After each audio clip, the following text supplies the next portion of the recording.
morning sa ating lahat. Another day, another vlog. Okay? So, usapang game foul po tayo, no? So, dito po sa incubator natin, meron po tayong mga nakasalang dito na Oriental Sweater at saka Hassel Boston SBR Tornado, no? So, ginamit po nating tandang is yung Hassel Boston natin. Tapos yung inahin, yung galing po sa El Duende Game Farm kay Sir Mark King, kaloob niya po sa atin. Salamat po, no? Na SBR Tornado, parehas ang tatay nanay Mount Banahaw line. Alright? And then ito po ay kailangan po nating ipagawa, no? Ipapagawa po natin yan kasi nasira. And then yung in order po natin na incubator ay parating na po ngayon. Okay? Parating na. And syempre ito po ay magiging hydroponic area natin. Sa kasamaang palad, ginagawang dumihan ng pusa, no? Ayan, no? Okay. So palpak naman tayo kasi ng ng pagpupunla ulit. Kaya ayusin pa natin 'yan, no? Aayusin pa natin 'yan. Right? Under development, and natututo pa rin po tayo hanggang ngayon sa lettuce farming, no? And syempre ito po yung ating mga manok, no? Nakawala. I-flex lang natin yung mga hinahin muna. Ayan, no? Ang dami nila. Marami tayo dito Oriental sweaters.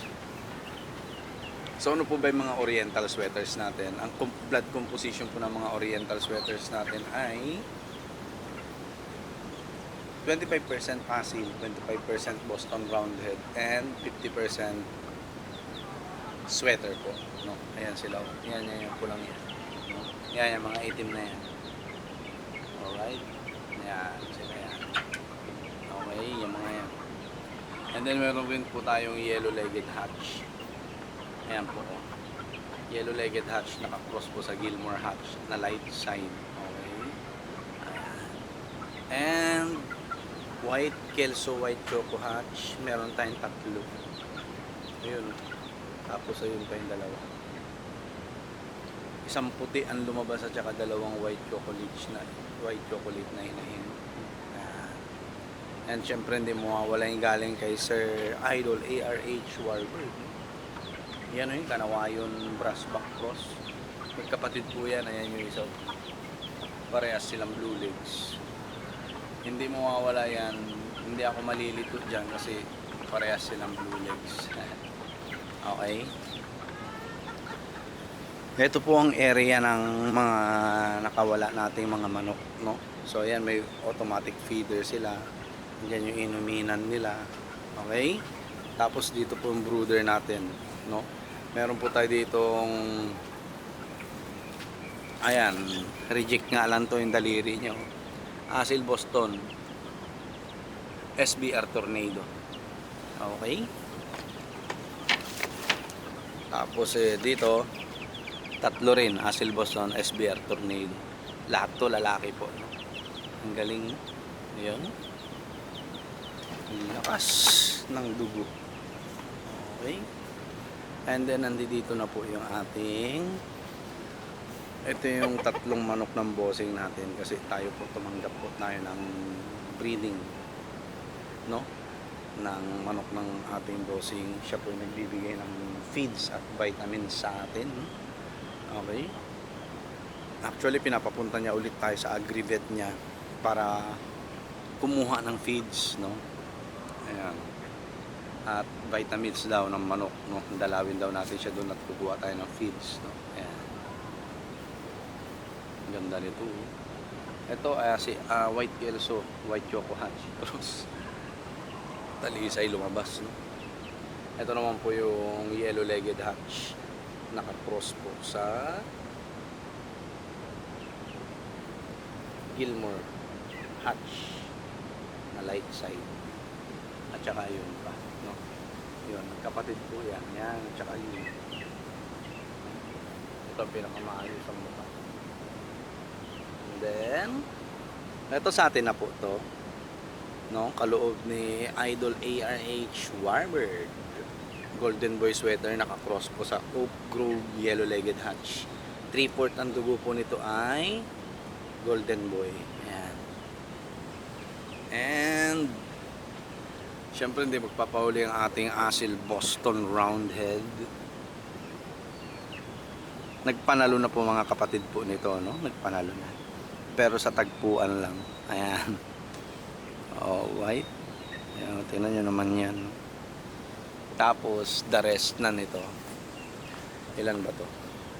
2, 4, 6, 8, 10, 12, 14. No? 2, 4, 6, 8, 10, 12. 14 na mga oriental sweaters na po. No? Oriental sweaters. 25% acid, 25% Boston, 50% sweater. Ito po tatay nila. Ayan ang tatay nila. Tapos ang nanay, yun. Dalawa yan, no? Dalawa yan na sweater natin. Ayan yung isa. Na sweater natin. Tapos SBR Tornado natin. Banded po yan, no? Yung Elven game pa. So ayan, marami po tayo dito, no? Ayan. May gold. Alimbuyugin. Ito maraming kulay ito, no? Oriental sweater. Pati ito gold, marami ring kulay. Gold alimbuyugin lang naman po lumabas. Pero ito may nag-iisang hiraw. Ayan. Nag-iisang hiraw na oriental sweater. No? Ito kasi gold na naman. Gold alimbuyugin, no? Tapos may isang hiraw at may isang kakaibang kulay ito, oh. Parang dark gold daw na hindi mo malaman na brass back, parang ganun, no? Ayan. Pabanggit nga po kung anong kulay nito. Ayan, oh. Lalaki. Ang swerte natin. No?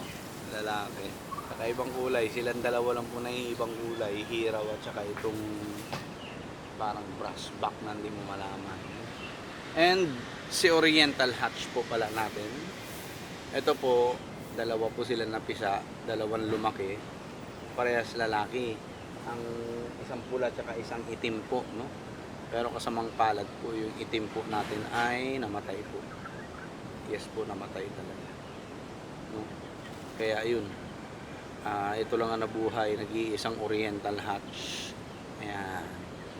So, ano po ang plano natin dito kung bakit natin ginawa tong Oriental Hatch at Oriental sweaters po natin? So, iba-back to mama lang po natin yung itong mga to, no? Sa Oriental Hatch wala tayong pagpipilian dahil isa niya lang na candidate for back to mama po, no?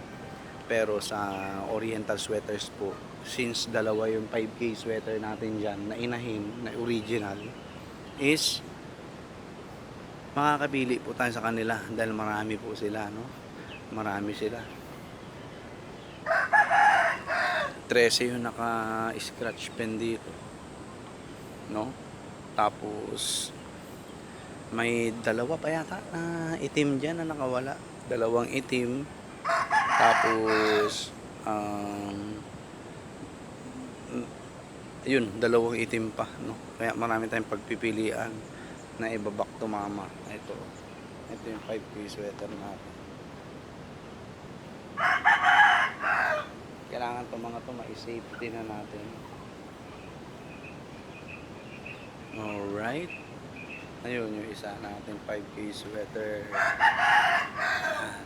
Tapos yung Gilmore Hatch natin na light side, ayan siya. Ito yung iba-back to mama natin, yung Oriental Hatch natin. Ganda, inahin. No? So yun lang po, no? Ang ating munting manukan, ayan. Naka-scratch pen lang po sila kasi limited lang tong area natin. Tapos hindi pa sa atin, di ba? Para kako madaling mag-backlash kung sakasakaling gagamitin na ng tita kung yung lupa niya. Ayan. Tapos ito, kailangan sunugin na po to. Itong mga keeping cage natin na luma, no? Dahil ano, siraan na. Okay, siraan na. Tapos ayan, sa gitna nila, mulberry. Diba? Mulberry, oregano. Ayan, ando din yung oregano natin. No? Tapos area po ng mga nakawala natin dyan. Ayan. Hindi ko alam kung ilan pa itong mga ano natin. No? Okay. Kasi nagputol kami. 1, 2, 3, 4, 5, 6, 7, 8, 9, 10, 11, 12, 13, 14, 15, 16, 17, 18, 19, 20, 21, 23, 24, 25, 26, 27, 28, 29. 29 na lang po sila. 29 na lang po. Originally yan 29 minus 4, 25. Na dapat po is 28 sila lahat. So yun ang nangyari, no? Okay, bilangin natin ito.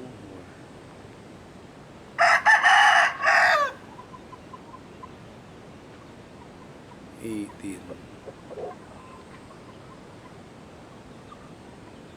Okay. Talagang kukunti na lang po sila.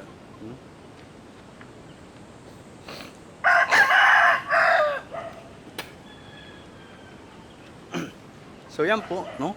Ang ating binubuong mga linyada dito, Oriental Hatch at saka Oriental Sweaters. Bakit natin tinawag na Oriental Hatch at saka Oriental Sweater? Dahil po may dugo po silang Oriental, no? Which is yung asil natin na puro. Alright, no? Kung nakasubaybay po kayo sa ating YouTube, no? Matagal po tayong napahinga, no, sa paggawa ng content sa YouTube. And ando doon po sa mga old videos natin yung pure asil po natin, no? So yun lang po muna. At hopefully po subaybayan niyo po ako sa mga videos tungkol sa game fouls natin, no? Sariling linya po yung ginagawa natin at hopefully magustuhan nyo, no?